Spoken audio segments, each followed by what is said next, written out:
Okay, so out here on the SSL family farm, we have 3 pastures set up right now.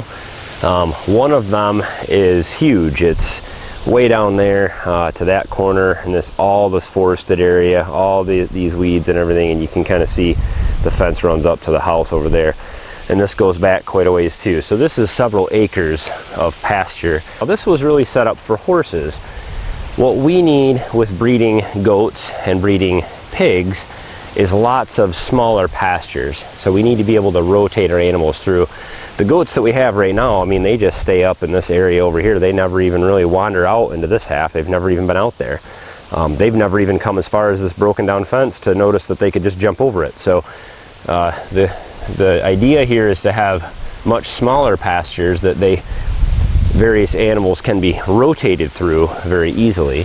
So on the north side of our barn here, we have what I call our barnyard.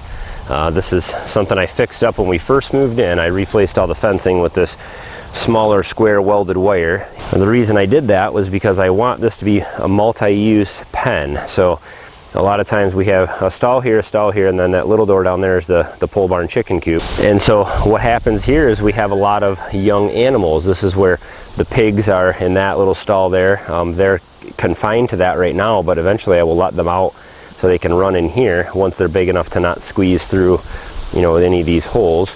Same with our baby goats. Will be born here soon, and so we'll let those out into this pen. And so this is and of course our chickens are in here. And so I needed to have fencing that would keep small animals in, babies, and also our chickens in. And this welded wire has worked really well here in this small yard. We rotate animals through here various times of the year, and so we try to keep the grass and weeds growing so the various types of animals can forage and scratch around and things like that out here. So this is coming up along the side of the large pasture here. This fencing is closest to our house and the sweet corn patch. This does not have any type of structure in it, so there's no place for the animals to get out of the rain or anything like that. I just separated the males in here so that they are in this pasture now solely, and so I need to get some type of a structure in here where they can get out of the rain. But this pasture does not have any type of shelter in it. There's no sheds, no shelters or anything like that. There used to be something out there that looks like it fell over before we moved in. So there's nowhere for these animals to get out of the rain. These animals have just been moved in here, so I need to get something built for them. And that's something to think about when you're setting up pastures, is that every paddock or pasture or pen that you set up, it needs to have some type of a shelter for your animals, designed for that type of animal. Obviously, if it's horses, it needs to be big. For these goats and pigs, though, we can build some small shelter. So this is coming up on our smaller pasture. This is the last pasture that we have set up. This was here when we moved in. It's got the square woven wire in this area. This is not the goat and sheep fencing that we would like to do eventually. This is the regular larger squares they can get their heads through. And then we have this lean-to. This was used for ponies and horses in the past. But this is a pretty good sized pasture here, and it has access to water. There's our sump pump runs year round, and it pumps groundwater right out here. It's just fresh, clean water. And so they always have access to fresh water here in this paddock or pasture. And this is a pretty good sized pasture. So with this one, we'll get a little heavier density. So we'll be able to put more animals in here. We might even be able to do a pig or two in this pasture, as well as a goat or two in this pasture. Right now we have 2 females that are about to give birth out there grazing. And then I built this little smaller pen for the mom who just gave birth, and her 3 babies are in this shelter with the little fencing around there so they can get in and out. So as I've said 100 times, you can never have too many separate places to put your animals. And so one of the things that you need to think about if you're looking to move out and do livestock, you want to do goats or pigs or chickens or ducks or whatever it is, and you want to breed them and have a lot of them, you need to make sure that you have the funds available and resources available to set up pastures. One pasture is great to start with, but you need to have plans to separate that out as you get more and more animals. We are due to have about a total of 30 to 35 animals here just between the pigs and the goats over the next month. We're having a lot of births coming on, and so we need to have lots of space for these animals. And so today we're going to be setting up splitting one of the larger pastures into a smaller section of it off into its own little pasture, and building a small shelter for some of our goats. And I'm going to do that with just about all reclaimed and sourced materials from friends, people that I've done some other work for and things like that. People have given old fencing to us and posts and things like that. And so we're going to try to build this without having to buy anything.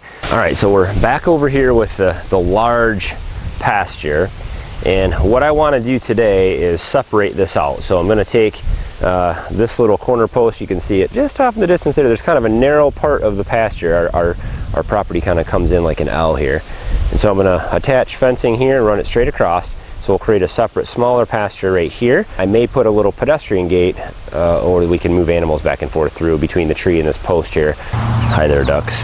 So what I have is a couple rolls of some old rusty woven wire fence.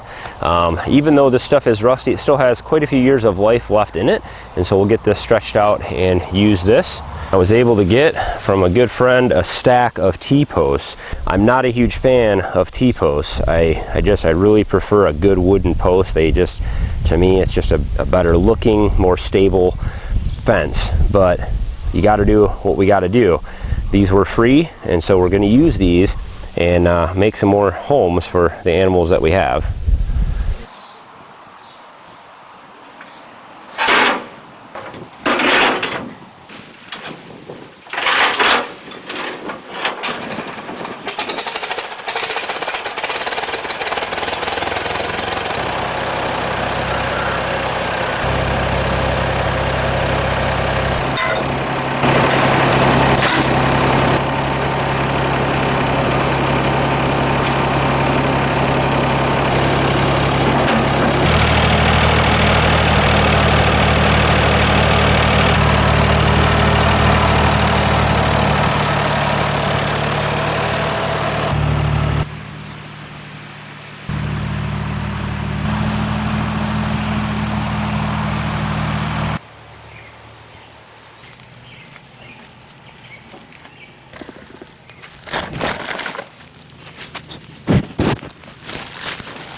Well, we officially have one more pasture, and I've got some extra fencing left over. I'm going to fix up a few areas back there in the woods, but we have another place to put our animals, which is great. So I just have to build a little shelter out here, which I'm going to come up with a little pallet shelter design, and I'll do that in a separate video. But I have this gate here that worked out really well. Was given to me. Some friends tore out some chain link fencing, and they gave me some scrap pieces and that. So I just bent these brackets out and ran a lag screw in there with a washer on it, and it seems to work pretty good. So swings open nicely, and it just latches right on one of the T-posts. So the T-post turned out pretty good. It's old rusty fencing, but it's going to do the job. So the goats are already trying to get through it, but hopefully they can't find a way. So if I could go back in time and give myself some advice, as soon as we moved in here, I would have set aside some extra money to repair and add on to and upgrade the fencing around here. Just looking to the future, knowing that that would be one of our greatest needs, to separate our animals out and have nice places to put them. You know, fencing can get real expensive. Even if you go with some of the cheap portable fences, electric fencing, I mean, you need posts, you need insulators, you need wire, you need chargers, all that stuff. It adds up and it can get expensive. So I prefer to have wooden posts with good sheep and goat fencing. That will be my end goal here in the future, but for right now this will work, and that has seemed to become a kind of a theme here. There's so many things going on and so many things to do. We just have to get stuff in that works. So stay tuned for later this week for the pallet shelters. I'm going to be putting something together that hopefully will keep these guys dry in the rain and warm in the winter time. So we'll have a couple of them we're going to be building out here as we add more pastures on. So I'm going to come up with a little design for those. So stay tuned for that. Thumbs up on the video, guys, if you enjoyed or found it helpful or informational at all, at least. And subscribe if you want to follow along. And don't forget to hit the bell next to the subscribe button to make sure that you get notified when we post new videos. As always, guys, thanks for watching. Have a good one.